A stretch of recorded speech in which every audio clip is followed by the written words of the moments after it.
आठवां अध्याय। श्री गणेश जी का राजा वरेण्य को अपने विराट स्वरूप का दर्शन कराना। वरेण्य बोले, हे भगवान, नारद जी के मुख से मैंने आपकी अनेक विभूतियों का श्रवण किया है। उन्हें मैं जानता हूँ, सब नहीं जानते, क्योंकि संपूर्ण विभूति तो नारद जी भी नहीं जानते। हे गजानन, आप ही उन सबको तत्व से जानते हैं। इस समय आप अपना मनोहर और व्यापक रूप मुझे दिखाइए। श्री गजानन उवाच। श्री गणेश जी बोले, अकेले मुझ में ही तुम यह चराचर संसार देखो और अनेक प्रकार के दिव्य आश्चर्य देखो, जो पूर्व काल में किसी ने नहीं देखे। मैं अपने प्रभाव से तुमको ज्ञान नेत्र देता हूँ, क्योंकि मुझ सर्वव्यापक अजन्मा और अव्यय को चर्म चक्षु नहीं देख सकते। ब्रह्मा जी बोले, तब वे राजा वरेण्य दिव्य दृष्टि को प्राप्त होकर भगवान गणेश जी के महान अद्भुत परम रूप को देखने में समर्थ हुए। असंख्य शोभायमान मुख, असंख्य सूंड एवं हाथ और सुगंधि से लिप्त दिव्य भूषण, वसन और माला से शोभित असंख्य नेत्र, करोड़ों सूर्य की किरणों के समान प्रकाशित आयुध धारण किए उनके शरीर में राजा ने अलग अलग तीनों लोक देखे। यह ईश्वर का परम रूप देखकर प्रणाम करके राजा वरेण्य बोले, हे भगवान, मैं आपकी इस देह में देवता, ऋषिगण और पितरों को देख रहा हूँ। हे विभो, मैं 7 पाताल, 7 समुद्र, 7 द्वीप, 7 पर्वत, 7 महर्षि और अनेक पदार्थों के समूह देख रहा हूँ। मैं पृथ्वी, अंतरिक्ष, स्वर्ग, मनुष्य, सर्प, राक्षस, ब्रह्मा, विष्णु, महेश, इंद्र, देवता और अनेक प्रकार के जंतुओं को देख रहा हूँ। मैं अनादि अनंत लोकादि अनंत भुजा और सिरों से युक्त तथा जलती हुई अग्नि के समान प्रकाशमान अप्रमेय पुरातन आपको देख रहा हूँ।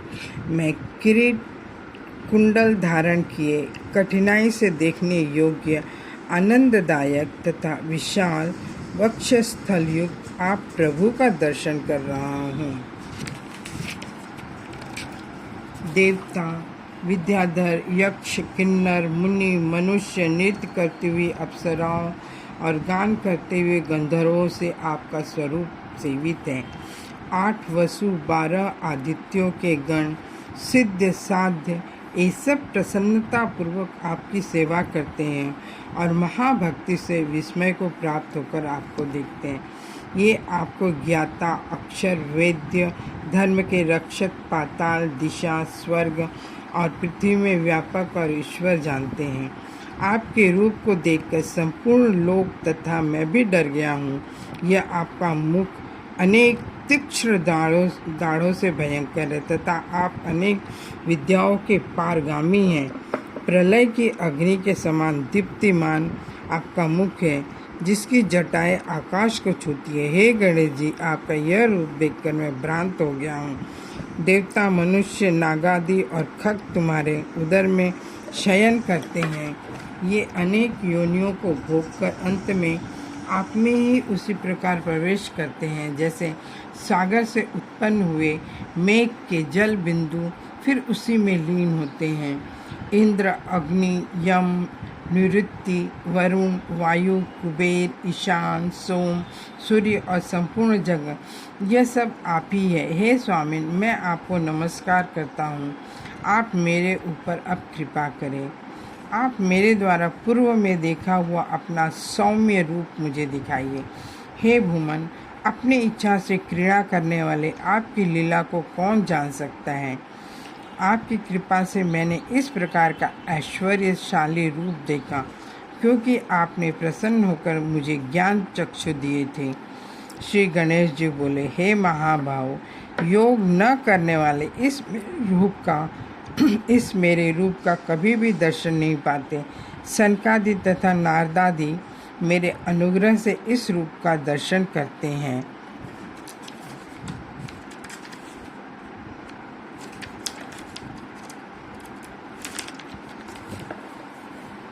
चारों वेदों के अर्थ के तत्व को जानने वाले, संपूर्ण शास्त्रों में कुशल, यज्ञ दान और तप करने वाले भी मेरे रूप को यथार्थतः नहीं जानते।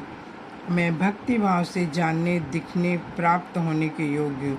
अब तुम भय और मोह को त्याग कर मेरे सौम्य रूप को देखो। हे राजन, जो भक्त मेरे पारायण एवं सर्व संग त्यागी होकर सब कर मुझ में ही समर्पित करते हैं, अक्रोध त्याग कर सर्व प्राणियों में समान दृष्टि रखते हैं, वे मुझको ही प्राप्त होते हैं। इति गणेश पुराणे गजानन वरेण्य संवादे गणेश गीतायां विश्वरूप दर्शनो नाम अष्टमो अध्यायः। ओम।